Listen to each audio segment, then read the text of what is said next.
Hello and welcome, dear students, to today's lecture on revisiting key theoretical positions on the origin of state and the nation and nationalism debate. The lecture will be based on two major objectives: one, discussing origin of state and the key theoretical positions, and two, debating origin of nation and nationalism and the key theoretical positions on the same. So, dear students, the obvious fact is that human beings are social animals and they cannot live in isolation. They belong to the society. The evolution of modern nation state as a political organization took a long period of time. In ancient times, human beings lived in communities. However, the collective life that they need assumes certain rules and regulations, and gradually such a group life has led to the formation of political communities and the emergence of state. In its early form, the state was very simple in its organization. From the simple organization, it has evolved and grown into the modern complex organization. Over the years, it has acquired different forms and has become a reality found everywhere. There is a tendency that state and nation are treated as synonymous. However, the two are different. The state, as we know, is a people organized for law within a definite territory. It is always sovereign supreme internally and independent externally. The nation, on the other hand, is a group of people psychologically bound together while sharing common joys and sorrows. This could be the simple definition of nation. The nation is a cultural and a psychological unit, and as such an eternal one. The state, on the other hand, is a political structure or organization. Being dynamic concepts and highly debated ones, we need to have a comparative understanding of the debates and theoretical propositions about the origin of state as well as the concepts of nation and nationalism for a better understanding. And in this lecture, we will briefly revisit key theoretical positions debating the origin of the state and nation and nationalism. Now, first we will take a look at the key theories regarding the origin of the state. Dear friends, since the dawn of political consciousness, human beings have always asked themselves such questions as: how did the state come into being, or how has state developed? Thinkers have given us various explanations and theories about the origin and development of the state, and we will attempt to make sense of some of the most important theories of the origin of state. We will discuss three main theories, namely the divine origin theory, the social contract theory, and the evolutionary theory. So, let us begin with the divine origin theory. The theory of divine origin of state is as old as political science itself.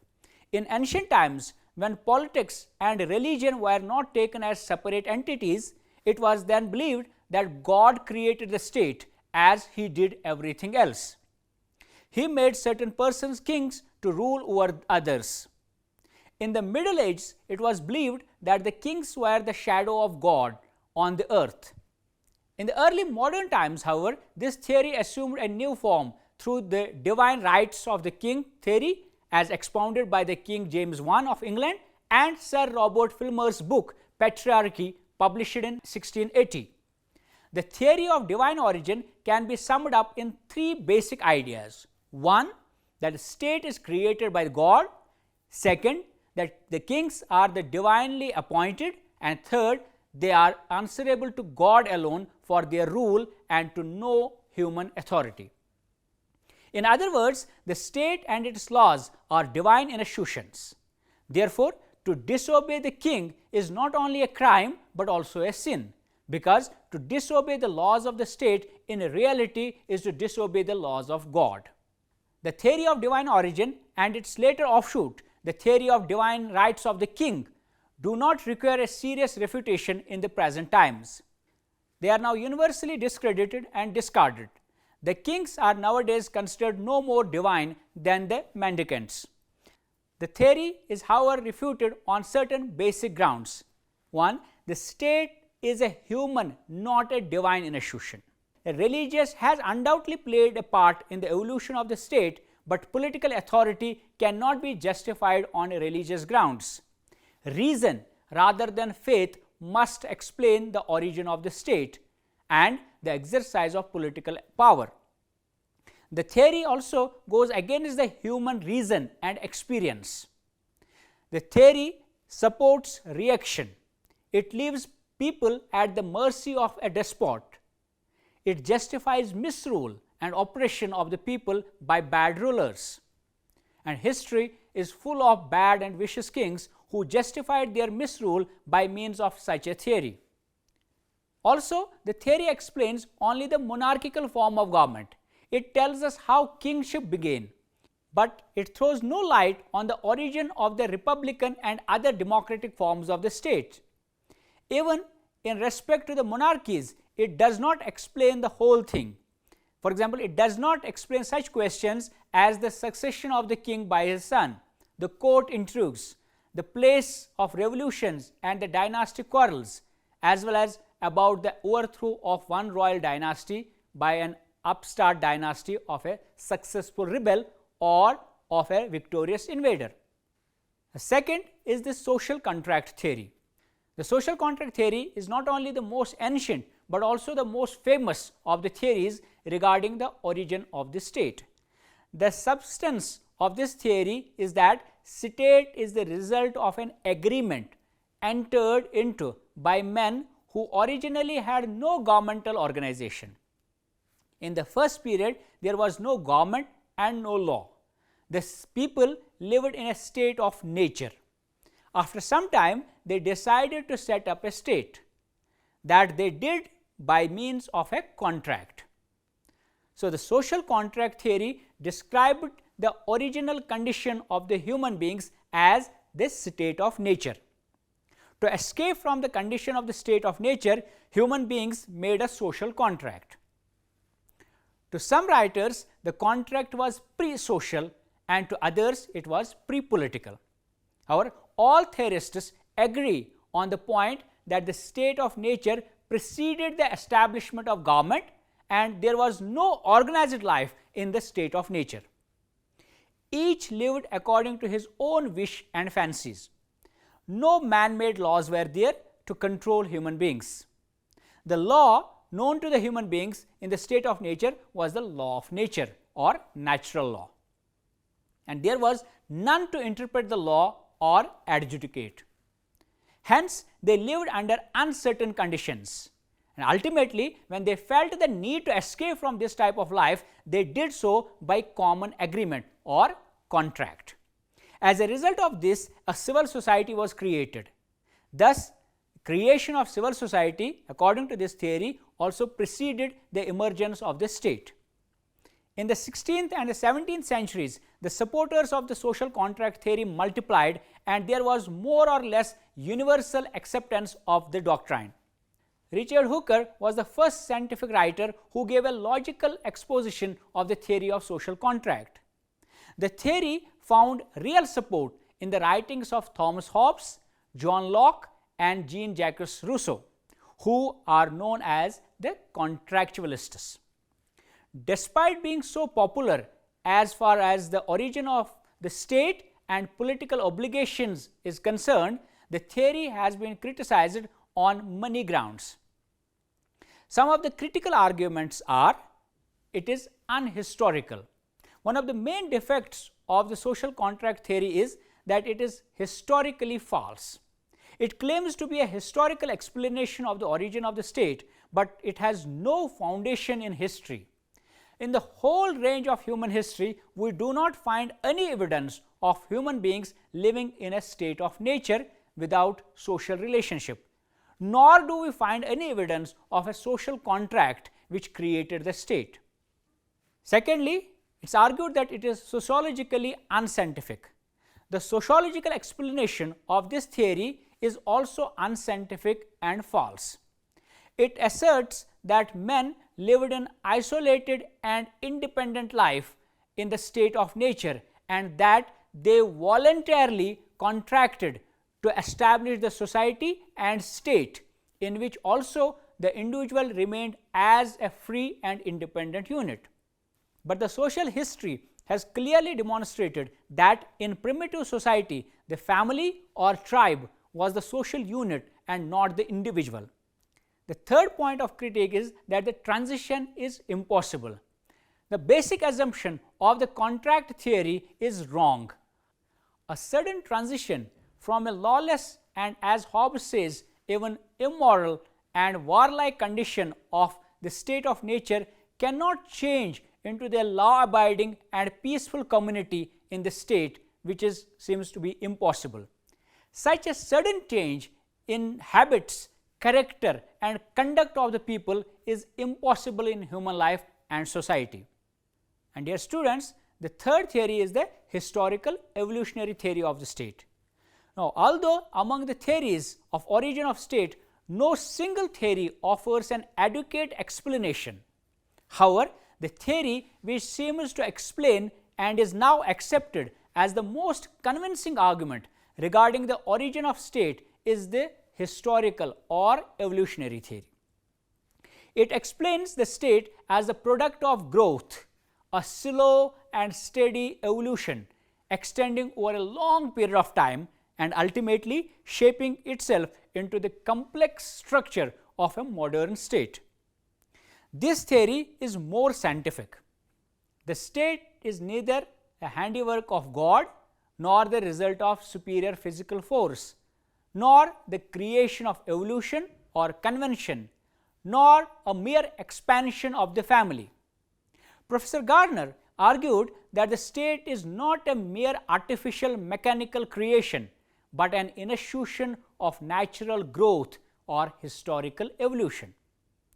There were a number of factors which helped the evolution of the state, like kinship, religion, war, migration, economic activities and political consciousness. And we will discuss some of these factors and forces that helped in the evolution of the state. First is the kinship.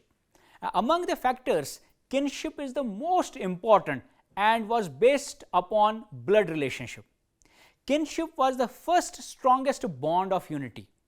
Family constituted the first link in the process of the evolution of state.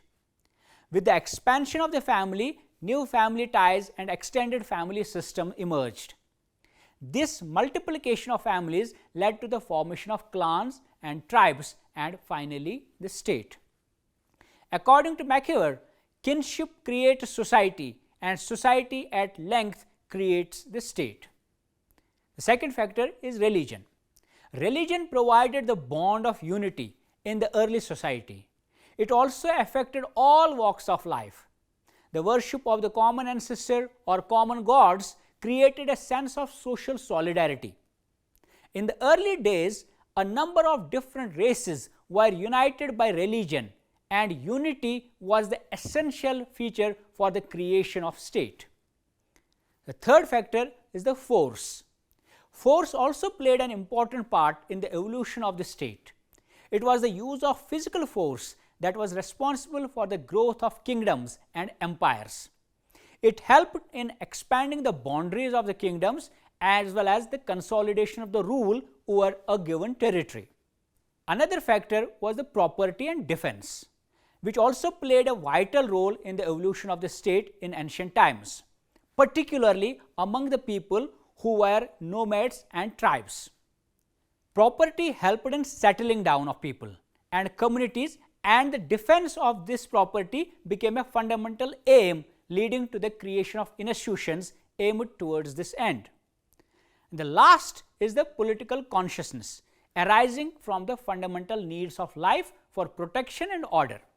When the people settle down on a definite territory in pursuit of their subsistence and a desire to secure it from the encroachment by others, the need for regulating things and persons was felt immediately, and this in the sense led to the political consciousness. Political consciousness and the sense of belongingness are the central forces of the state system today. Now, dear friends, let us have a brief discussion on the key theoretical arguments on nation and nationalism. Dear students, just like in the case of origin of state, there are different theories which debate the origin of nation and nationalism. So, now we will discuss some of the important approaches and debates on the origin of nation and nationalism. The first important is the primordialism. Primordialism is the earliest approach, not a theory actually, of nation and nationalism. Primordialism assumes that group identity is a given, that there exists in all societies certain primordial, irrational attachments based on blood, race, language, religion, region, and so on.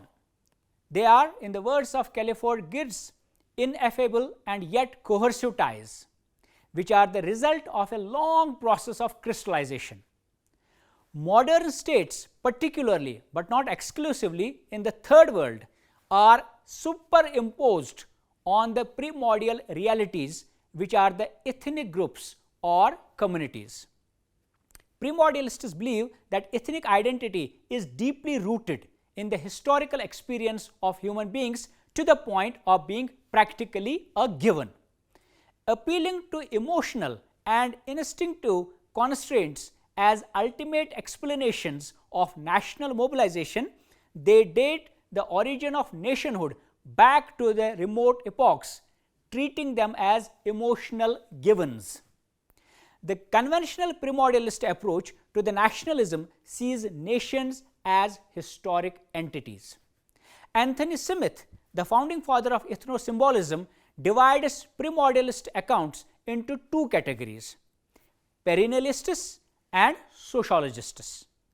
Broadly speaking, perennialism refers to the historical antiquity of the type of social and political organization known as the nation. It is immemorial or perennial character. In this view, there is a little difference between ethnicity and nationality. Nations and ethnic communities are cognate, even identical phenomena. The perennialists readily accept the modernity of nationalism as a political movement and ideology, but regard nations either as updated versions of immemorial ethnic communities or as collective cultural identities that existed alongside ethnic communities in all epochs of human history. The sociobiological approach, on the other hand, is mainly related with the adaptation of studies on social biology with the study of ethnic ties. It claims that ethnic groups and nations should be seen as forms of extended kin groups, and that both nations and ethnic groups, along with races, must be ultimately derived from the individual genetic reproductive drives. Primordialist approach has been criticized most severely for its belief in the givenness of ethnic and national ties. This view has also been criticized on the ground that if the strong attachment generated by language, religion, kinship, and the like are given by nature and thus fixed, then how do people always change their identities? Or why don't all ethnic groups automatically develop into nations? Studies on ethnicity reveal the growing role of individual choice in the construction of ethnic identities, claiming that far from being self-perpetuating, they require creative effort and instrument. They are redefined and reconstructed in each generation as groups react to changing conditions. It follows that the boundaries of ethnic identities are not fixed. A similar criticism comes from Paul Bross on the ground that many people speak more than one language in a multilingual developing societies. Many illiterate people in these societies, far from being attached to their mother tongues, are alien to them. So, highlighting some of the limitations of the primordialist approach, he conceded that people form deep emotive attachments which persist into adult life and which may provide basis for social and political groupings. Now, dear students, we will look into the modernist approach. The primordial and somewhat historical accounts of nationalism has been challenged by what is called as the modernist approach of Ernest Gellner, Eric Hobsbawm, and Benedict Anderson. The premise of the modernist theory is that nations have occurred as a natural result of modernity. There is not a specific date of the origin of theory because the key features often listed as the cause of modernity differ from nation to nation. So, let us now briefly discuss the ideas and arguments of these three thinkers. Coming to Ernest Gillner first. Now, one of the foremost thinkers of modernism and nationalism was Ernest Gillner. Gillner's theory is generally considered as the most important attempt to make sense of nationalism. The originality of his analysis is conceded even by his staunchest critics. Gillner maintains that nationalism is not the awakening of an old, latent, dominant force. Contrary, it is the consequence of a new form of social organization based on deeply internalized, education-dependent high cultures, each protected by its own state. It did not emerge before industrialization because of the non-conducive conditions during the agrarian stage of human history. He argues that modernization demands social mobility and a degree of socio-cultural homogenization, which can be provided only by the agency of state-controlled, standardized universal education system and the means of communication which were non-existent in the pre-modern period. The pre-modern societies have been highly stratified societies of elites and peasants, where extreme forms of heterogeneity in culture and language were preserved. On the contrary, modern society is based on progress, affluence, consumption, and meliorism. Its distinctive technological and productive base creates a literate, technically skillful, occupationally mobile, and homogeneous society. Gillner further adds that these pools of homogeneous liquid within which the fish of same kind can move without cultural net or hindrance are actually precisely what the ideal of nationalism requires. Gillner's nationalism is mainly contingent on two elements, state and nations. Gillner views the state as a centralized order enforcing agency capable of sustaining a high culture and ensuring its diffusion through the entire population. For this reason, his idea of nationalism is not a result of any inherent or universal appeal. It is essentially a consequence of a basic organizational principle of modern society.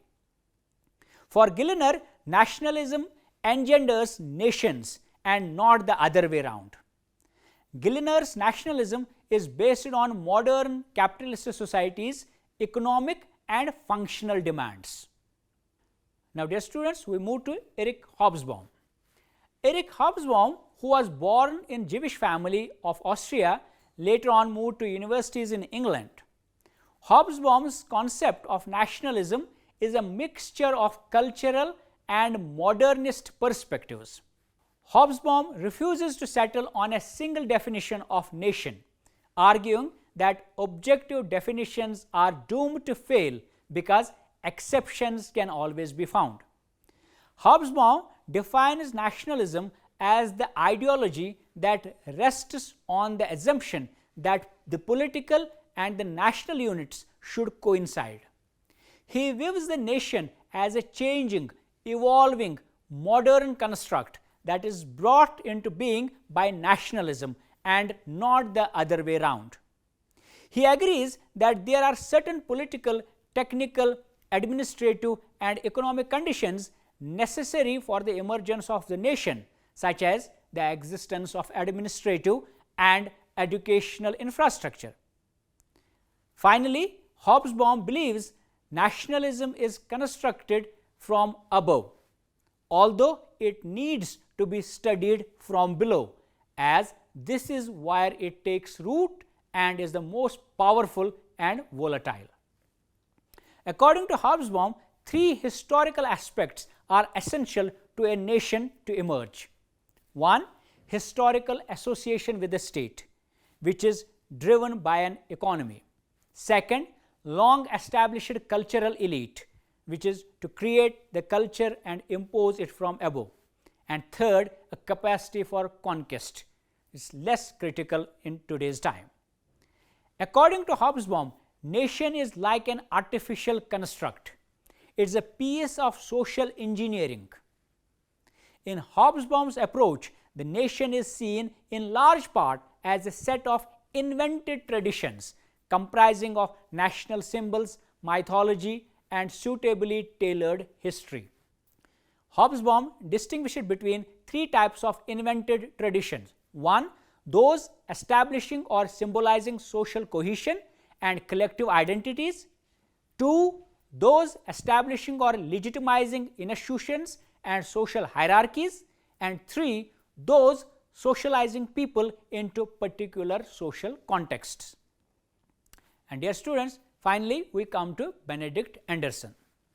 Benedict Anderson is famous for his notion on nationalism as an imagined community.